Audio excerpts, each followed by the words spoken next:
The Book of Esther. In the Old Testament. Read from the New King James. Note to the reader. The king of Persia is widely known by his Greek name, Xerxes, son of Darius I. But scripture calls him by his Hebrew name, Ahasuerus. Esther chapter 7 verse 1 through 10. So the king and Haman went to dine with Queen Esther.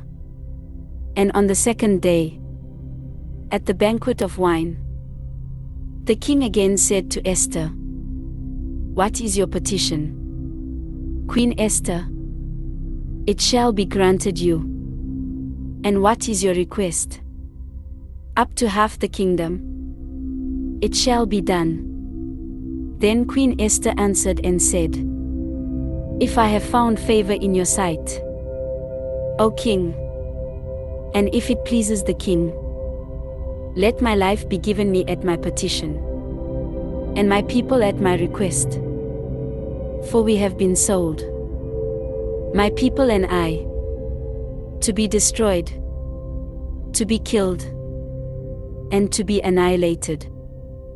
Had we been sold as male and female slaves, I would have held my tongue, although the enemy could never compensate for the king's loss."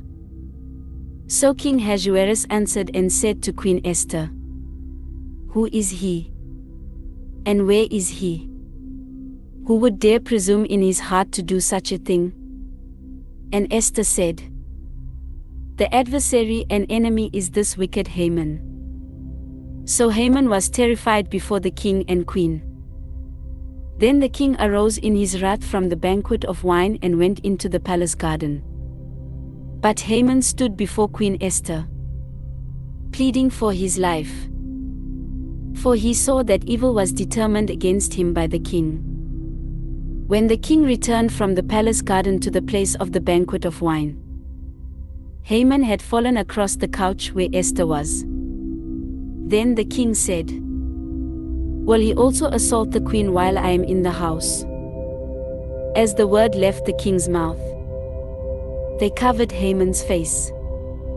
Now Harbona, one of the eunuchs, said to the king, "Look, the gallows, 50 cubits high, which Haman made for Mordecai, who spoke good on the king's behalf, is standing at the house of Haman." Then the king said, "Hang him on it." So they hanged Haman on the gallows that he had prepared for Mordecai. Then the king's wrath subsided. This ends Esther chapter 7.